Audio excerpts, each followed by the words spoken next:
Assalamualaikum warahmatullahi wabarakatuh. Berbagai informasi dari peristiwa yang terjadi di wilayah Sumatera Selatan pagi hingga sore hari ini Kamis 24 Februari 2022 terangkum dalam Sumeko News.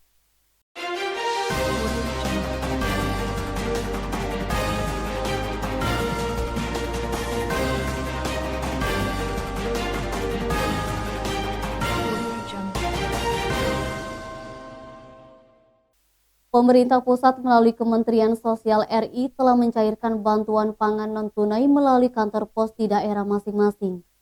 Khusus kantor pos Indralaya Kabupaten Ogan Ilir BPNT dicairkan mulai Rabu 23 Februari hingga 4 hari ke depan.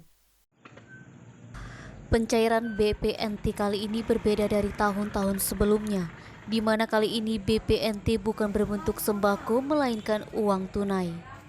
Pencairan diberikan petugas pos langsung kepada penerima BPNT. Salah seorang penerima BPNT, Ifrohati, mengaku dirinya lebih senang bantuan ini berbentuk tunai daripada sembako. Karena selain dapat membeli sembako, sisa uang yang diterima bisa dibelikan barang lainnya. Tahun lalu Ifrohati cuma menerima 6 bulan dan sangat senang tahun ini menerima lagi.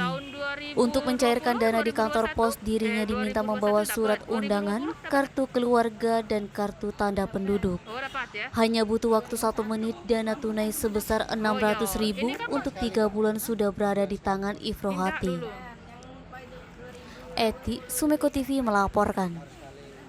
Kapolri Jenderal Polisi Dr. Andes Listio Sigit Prabowo MSI meninjau pelaksanaan vaksinasi COVID-19 di Stadion Biduk Kajang, Kayu Agung, Kabupaten Ogan Komering Ilir, Kamis 24 Februari. Kapolri tiba di lapangan Segitiga Emas Kayu Agung menggunakan helikopter sekitar pukul 10.45 waktu Indonesia Barat. Kehadiran orang nomor 1 di Korps Polri ini disambut Bupati Oki Haji Iskandar SE bersama Forkopimda Kabupaten Oki. Kapolri Jenderal Polisi Dr. Andes Listio Sigit Prabowo MSI mengatakan vaksinasi massal di Gor Biduk Kajang Kayu Agung merupakan tahap kedua dengan menyiapkan 2.000 dosis vaksin dosis kedua. Targetnya yakni meningkatkan pencapaian vaksinasi dosis 1, 2, dan vaksin booster.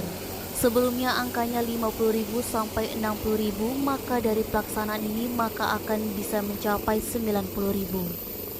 Listio mengatakan vaksinasi penting dilakukan karena varian Omikron masih terus meningkat. Penggeseran mulai terasa dari Pulau Jawa dan Bali.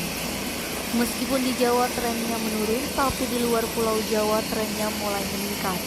Untuk itu saat ini mempersiapkan masyarakat sebelum varian baru Omikron mengalami peningkatan.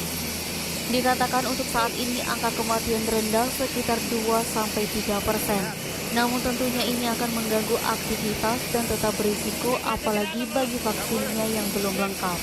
Vaksinasi akselerasi menjadi sangat penting.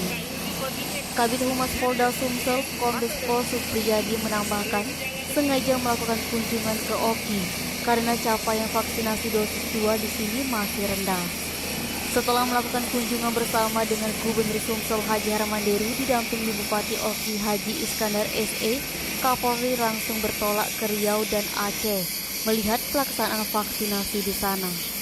Niskia, Sumeko TV melaporkan. Demikian Sumeko News hari ini. Jangan lupa 3M, memakai masker, menjaga jarak, dan mencuci tangan pakai sabun. Wassalamualaikum warahmatullahi wabarakatuh.